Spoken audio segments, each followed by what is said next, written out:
Welcome back everybody to another one of my RCAF unit history videos, and in today's video we're going to be looking at the history of 411 Squadron. Now 411 Squadron has the interesting distinction of being the earliest sequentially formed 400 series squadron to not currently be in service. But before we get too much into this, my name is Sean and this is Sean's Aviation.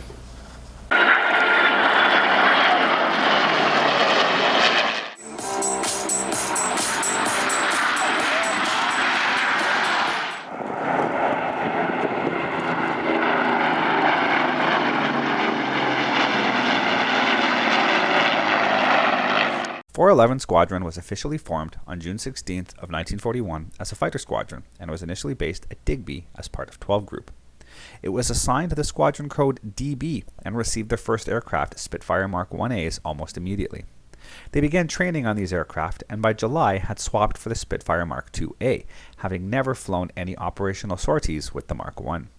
Its first mission was flown on August 21st when the unit was scrambled for incoming enemy aircraft, but nothing was spotted and it was an uneventful mission.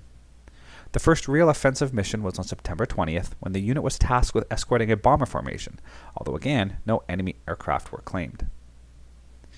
The unit's first victory came just 7 days later on September 27th when the unit was tasked with top cover for a fighter sweep over France, and one Bf-109 was claimed damage.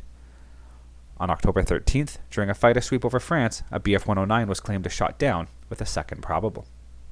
At about this time, the unit re-equipped with the Spitfire Mark 5B, giving up their Mark IIs, and on November 19th, the unit was moved over to 11 Group and relocated to Hornchurch. The unit continued to fly fighter sweeps, codenamed Rhubarbs, over occupied France and took part in a number of bomber escort missions. On March 7th of 1942, the unit moved to Southend for a short time, and by March 30th, it had transferred back to 12 Group and was based back at Digby. On the 22nd of March of 1943, the unit was back in 11 Group and had moved over to the famed Kenley Wing, which was made up of mostly Canadian units and commanded by the famed Johnny Johnson. On April 8th, the unit moved to Red Hill, but continued to be part of 11 Group. During this time, they continued to be tasked with rhubarb and bomber escort missions, for the most part. July of 1943 brought about some big changes to 411 Squadron. On the 5th, they were moved over to the 2nd Tactical Air Force and began to train in the fighter-bomber role. In September, they re-equipped with the Mark IX and would fly various versions of this, the 9B, then the 9E, and finally the LF Mark IX, until May of 1945. On October 13th, they moved to Biggin Hill and stayed here until April of 1944. They took part in numerous missions over the continent and continued to hone their bombing skills leading up to D-Day. On April 16th, they moved to Tangier, and by June 18th, not 2 weeks after D-Day, they were based in France, providing close air support for the troops on the ground. As with other units, 411 moved from base to base, following the front lines as they moved west across the continent, and were based at a surprisingly large number of bases. The bases they were located at are as follows. June 19th, 1944, B8, Benny-sur-Mer, France. August 8th, B18, Christaux, France. September 1st, B24, Saint-André. September 2nd, B26, Iliers, France. September 3rd, B44, Poix, France. September 7th, B56, Evere, Belgium. September 21st, B68, Le Culot, Belgium. October 4th, B84, Rip, Netherlands. October 20th, B80, Volkel, Netherlands. December 6th, B88, Hesch, Netherlands. April 12th, 1945, B108, Rhine, Germany. April 15th, B116, Wunstorf, Germany. May 14th, B152, Fassberg, Germany. And finally, July 5th, B174, Udersen, Germany. In June of 1945, the unit was re-equipped with the Spitfire Mark 14, with the more powerful Griffin engine, and the Mark 9s were retired.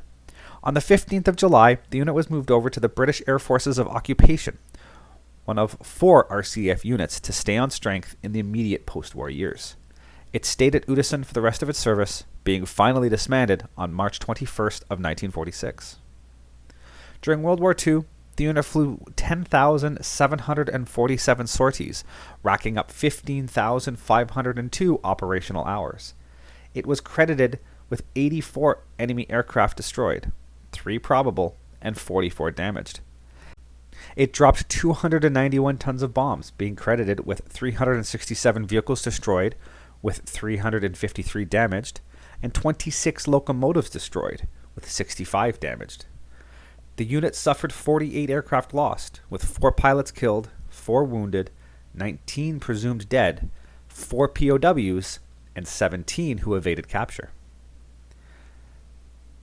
The post-war life of 411 Squadron began on October 1st of 1950 when the unit was formed at Downsview in Toronto as an auxiliary fighter unit. It was assigned the Squadron code AN and received their first aircraft, Harvard Mark IIs, in February of 1951. In July, they received Vampire fighters, and by the end of 1951, the unit had changed its identifier from AN to KH. In October of 1955, the unit received their first Silver Stars and retired the Vampires the following month. In October of 1956, the unit received the Sabre Mark V and flew all 3 types, the Harvard, the Silver Star, and the Sabre, for a short time. In September of 1958, the Harvard, Silver Star, and Sabres were all replaced with the Expediter when the unit was retasked with light transport and emergency rescue duties. In February of 1962, the unit received their first Otters and retired the Expediters by October of 1966. The unit was absorbed into the CAF in February of 1968, and in 1969, the unit was transferred to the 10th Tactical Air Group and was tasked with Army cooperation duties. In 1981, the unit retired their Otters and transitioned to the CH-136 Kiowa helicopter, continuing with the Army cooperation role. In 1996, it was decided to close the Downsview base, and 411 was disbanded. So as I had mentioned at the beginning here, 411 Squadron is currently not active and is the oldest of the 400 series squadrons to not be currently active. Maybe one day 411 will reform and grace the skies over Canada with a new airframe and honor this long legacy that it has. But until that day, it's just going to be a piece of history. So on that note, let's wrap this up. Thank you everybody for watching, and as usual, if you do like what you see down below, like, subscribe, leave a comment, and we'll see you all next time. Thanks for watching.